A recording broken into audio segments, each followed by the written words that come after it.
Big Boss season 9 day 78కి nomination start అయిపోయాయి. Monday అంటే మండించే డే అని మనందరికీ తెలిసిందే. కానీ సండే గురించి కూడా మనం ఈరోజు కొంచెం మాట్లాడుకోబోతున్నాం. ఎందుకంటే చాలా ఎమోషనల్‌గా జరిగింది ఆ వీక్ అంతా కూడా. అండ్ ఎవరైతే బయట నుంచి సెలబ్రిటీ అండ్ ఫ్యామిలీ మెంబర్ వచ్చారో ఒక్కొక్కళ్ళ గురించి మాట్లాడింది పిన్ పాయింట్‌గా అనిపించింది. ముఖ్యంగా కళ్యాణ్‌కి వచ్చిన హైప్ మాత్రం మామూలుగా లేదు బయట. అండ్ అఖిల్ వచ్చి కళ్యాణ్‌ని లేపడం అయితే వేరే లెవెల్ అనుకోవచ్చు. అండ్ ఈ రోజు secret nominations and fire nominations గురించి కూడా ఈ రోజు మనం మాట్లాడుకోబోతున్నాం. హలో నమస్తే వెల్కమ్ టు తెలుగు 360. నేను Veena Sadineni. This is Bigg Boss analysis. ఈ రోజు అయితే నామినేషన్స్ 2 దశల్లో ఉండబోతున్నాయి. చాలా విభిన్నంగా ఉండబోతున్నాయని బిగ్ బాస్ ఆల్రెడీ ప్రోమోలో అనౌన్స్ చేసింది మనం చూసాం. కానీ అంతకు మించి నేను ఈ ఎపిసోడ్ లో మాట్లాడబోతున్నాను అన్నమాట. అదేంటి అంటే ఫస్ట్ సీక్రెట్ నామినేషన్స్ ఎవరు ఎక్స్‌పెక్ట్ చేయనట్టుగా ఒక్కొక్కళ్ళు నామినేట్ చేసిన విధానం అయితే పిచ్చి పీక్స్ అన్నట్లు అనిపించింది. ఎందుకంటే అస్సలు డిమాండ్ పవన్ వచ్చి దివ్యని నామినేట్ చేస్తాడు అని చెప్పేసి ఎవరు అనుకోలేదు. ఇలాంటివి చాలా సస్పెన్స్‌లున్నాయి. నా దగ్గర ఆల్రెడీ లిస్ట్ వచ్చేసింది. ఆ లిస్ట్ ప్రకారం గనక మనం చూసుకున్నట్లయితే డిమాండ్ పవన్ వచ్చేసి కళ్యాణ్‌ని నామినేట్ చేస్తారని ఎవరు కల్లో కూడా ఊహించుకోలేదు. కానీ ఆల్రెడీ నామినేషన్ అయిపోయింది కాబట్టి ఇది ఖచ్చితంగా చెప్పేయొచ్చు కాబట్టి చెప్తున్నాను. ఇంకా మనకి 5 నామినేషన్స్ ఇంకా స్టార్ట్ అవ్వలేదు. కానీ ఆ లిస్ట్ కూడా నా దగ్గర ఉంది కాబట్టి చెప్పేస్తాను చూడండి.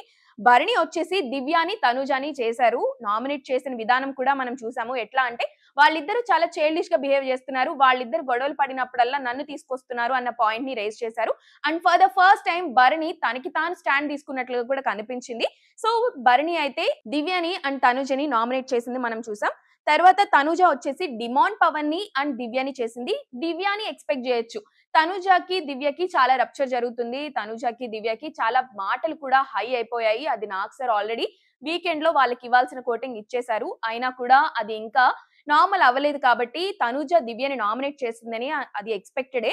కాకపోతే డిమాండ్ పవన్‌ని తనుజ నామినేట్ చేసింది అన్నది మాత్రం ట్విస్ట్ అన్నమాట. ఆ సీక్రెట్ నామినేషన్స్‌లో డిమాండ్‌నే తనుజ నామినేట్ చేసిందన్నమాట. ఇక ఇమ్మాన్యుయల్ వచ్చేసి తనుజని, డిమాండ్ పవన్‌ని ఇద్దరిని చేశాడన్నమాట. ఇమ్మాన్యుయల్ తనుజతో ఫస్ట్ నుంచి చాలా క్లోజ్‌గా ఉంటున్నాడు. చాలా అంటే బాండ్ కానీ, రిలేషన్ కానీ, వాళ్ళిద్దరి ఫ్రెండ్‌షిప్ కానీ చాలా బావుంది చూడ్డానికి అని చెప్పేసి బయట అందరికి టాక్ ఉంది. కానీ తనుజకి, ఇమ్మాన్యుయల్‌కి పెద్దగా గొడవలు లేకపోయినా నామినేషన్ చేయాలి కాబట్టి ఏదో ఒక చిన్న పాయింట్‌నైనా రైజ్ చేయాలి అన్నట్లుగా ఇమ్మాన్యుయల్ వచ్చేసి తనుజని, తర్వాత డిమాండ్ పవన్‌ని అయితే నామినేట్ చేసేసారు. ఇక సుమన్ వచ్చేసి సంజనాని, తనుజని చేశాడు.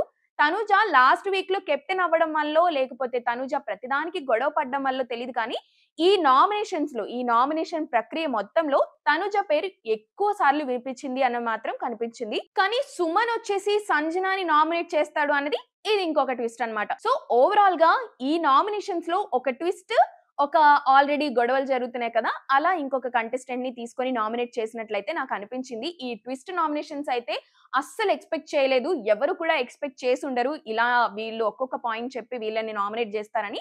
అలానే అనిపించింది సుమన్ సంజనాని చేసినప్పుడు.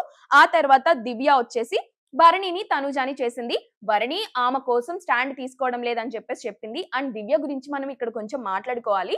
ఎందుకంటే దివ్య ఆట కన్నా కూడా చాలా డీవియేట్ అయిపోయినట్లు కనిపించింది. ఎందుకంటే స్టార్టింగ్ తన గేమ్ చూసుకున్నట్లయితే చాలా క్లారిటీతో మాట్లాడేది. స్పష్టంగా ఇది అని చెప్పేసి నీట్‌గా చెప్పేసేది. కానీ డేస్ గడిచే కొద్దీ భరణి ఎప్పుడైతే రీ ఎంట్రీ ఇచ్చాడో అప్పటి నుంచి భరణి మీద ఆల్రెడీ ఆమెకి మంచి ఎఫెక్షనే ఉంది. ఆ తర్వాత ఇంకొంచెం ఎక్స్ట్రాలు చేయడం అయితే స్టార్ట్ చేసిందని అయితే అనిపించింది. ఎందుకంటే భరణి వల్ల తనూజ ఎప్పుడు కంటెండర్‌షిప్‌లో ఉన్నా కూడా తనని పక్కకు తీసేసే ఛాన్స్‌లయితే మనం చూసాము.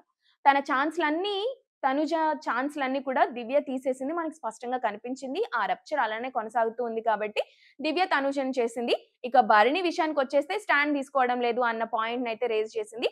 కానీ వాళ్ళ ఫ్యామిలీ కానీ, వచ్చిన వాళ్ళ ఫ్యామిలీ కానీ ఎవ్వరు కూడా దివ్య గురించి, దివ్య గేమ్ గురించి ఒక్క మాట కూడా మాట్లాడలేదు.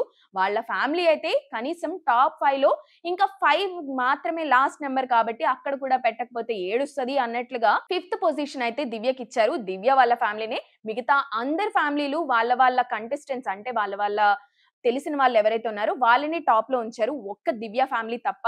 అంటే దివ్య గేమ్‌లో ఎంత వెనకపడిపోయిందో ఆలోచించుకోవచ్చు. అండ్ ఈ వీక్ ఎలిమినేట్ అవ్వాల్సింది కూడా దివ్యనే. ఎక్కడైతే ఇమ్మాన్యుయల్ తన పవర్‌ని యూజ్ చేశాడో ఆ పవర్ వల్ల లోపల ఉంది తప్ప తను గేమ్ వల్ల కాదన్నది మనకి క్లియర్‌గా అర్థమైపోతుంది. ఇక ఈ వీక్‌లో తను గేమ్ ఆడే పద్ధతిని తను ఏమన్నా మారిందా లేదా అన్న చూసిన తర్వాతనే తను బయటకొస్తదా? లోపలే ఉంటదా? అని మనకు అర్థమైపోతూ ఉంటుంది. అండ్ దివ్యకి చాలా లెస్ ఛాన్సెస్ ఉన్నాయి. తనని తను నిరూపించుకోవడానికి, తను గేమ్ ఆడడానికి. ఎందుకంటే ఆల్రెడీ నామినేషన్స్‌లో ఉంది కాబట్టి. మరి ఎలా ఉంటుందో చూడాలి. ప్రస్తుతానికైతే దివ్య తనుజని, భరణిని ఇద్దరిని నామినేట్ చేసింది. రీతు కూడా ఒక ట్విస్ట్ తీసుకొచ్చిందనమాట. కళ్యాణ్‌ని నామినేట్ చేసి ఇప్పటివరకు ఎప్పుడు కూడా కళ్యాణ్‌ని నామినేట్ చేయలేదు Rithu. For the first time nominate చేసింది. అది సీక్రెట్ ట్విస్ట్ అన్నమాట. సో కళ్యాణ్‌ని, సంజనాని రీతు నామినేట్ చేసింది. రీతు ఆల్రెడీ కెప్టెన్ కాబట్టి ఈ వీక్‌లో ఒక్క రీతు తప్ప ప్రతి ఒక్కళ్ళు కూడా నామినేషన్స్‌లో ఉన్నారు. ఎందుకంటే కెప్టెన్ అయింది కాబట్టి రీతుని పక్కన పెట్టారు. నెక్స్ట్ వీక్ ఎలాగో వస్తది. బట్ ఇప్పుడైతే కళ్యాణ్‌ని, సంజనాని రీతు నామినేట్ చేసింది. ఇక సంజన వచ్చేసి తనుజని, భరణిని నామినేట్ చేసింది మనం చూసాము. ఎందుకంటే ఇక సంజన వచ్చేసి దివ్య లాగానే తనుజని తర్వాత భరణిని చేసింది. ట్విస్ట్ అంటే సీక్రెట్ నామినేషన్స్ వచ్చేసి తనుజని చేసింది. ఇక ఎక్కడైతే ఫైర్‌లో కాల్చేయొచ్చు అని చెప్పేసి అదొక రకమైన నామినేషన్స్ పెట్టారు కాబట్టి అందులో భరణిని కాల్చేసింది సంజన. సో సేమ్ దివ్యలానే నామినేషన్స్ అయితే అయిపోయాయి. ఆ తర్వాత ఇక కళ్యాణ్ వచ్చేసి సుమన్‌ని, డిమాండ్ పవన్‌ని చేశారు. సుమన్‌ని ఎవరైనా నామినేట్ చేస్తారు అని ఎవరు ఎక్స్‌పెక్ట్ చేయలేదు. ఒక్క కళ్యాణ్ మాత్రమే సుమన్‌ని నామినేషన్స్‌లోకి తీసుకొచ్చారు. అంటే ఇప్పటి వరకు సుమన్‌కి ఒక ఓటు మాత్రమే పడింది నామినేషన్స్ పరంగా చూసుకున్నట్లయితే. సో అది కూడా సీక్రెట్ ట్విస్ట్ అని కూడా అనుకోవచ్చు. ఇక ఫైనల్‌గా మిగిలింది డిమాండ్ పవన్. డిమాండ్ పవన్ ఎవరిని నామినేట్ చేస్తారు అనేది మాత్రం చాలా ట్విస్టింగ్‌గా అనిపించింది. కళ్యాణ్‌ని, ఇమ్మాన్యుయల్ చేస్తారని చెప్పేసి ఎవరు అనుకోలేదు. డిమాండ్ పవన్ ఎలా అయితే కామనరో కళ్యాణ్ కూడా అలానే కామనర్. తర్వాత ఇమ్మాన్యుయల్‌కి స్ట్రాంగ్ అని చెప్పేసి, తర్వాత తనకి జనాల్లో మంచి ఆదరణ ఉందని చెప్పేసి డిమాండ్ పవన్‌కి తెలుసు. అయినా కూడా వీళ్ళు అంటే స్ట్రాంగ్ కంటెస్టెంట్స్ ఇద్దరిని కూడా నామినేషన్స్‌లో ఉంచారు. ఓవరాల్‌గా ఈ నామినేషన్ వీక్‌లో రీతు తప్ప అందరూ నామినేట్ అయిపోయారన్నమాట. అండ్ లెస్ ఛాన్సెస్ డేంజర్ జోన్‌లో ఉన్నదొచ్చేసి బయట ఓటింగ్ పరంగా చూసుకున్నట్లయితే దివ్య డేంజర్ జోన్‌లో ఉంది. ఇక ఇంటిలో హౌస్ మేట్స్‌లో కనుక చూసుకున్నట్లయితే తనుజకి ఎక్కువ ఓట్లు పడడం వల్ల ఇంటిలో మంచి సఖ్యత లేదు అన్నట్లు కనిపించింది కాబట్టి ఇంటి పరంగా చూసుకుంటే డేంజర్ జోన్‌లో తనుజ కనిపించింది. మరి ఈ వీక్ అంతా కూడా గేమ్ ఉండబోతుంది కాబట్టి ఎవరు ఎలా ఆడతారు? ఎవరు వాళ్ళని ఏ పొజిషన్‌లో ఉంచుకుంటారో చూద్దాం.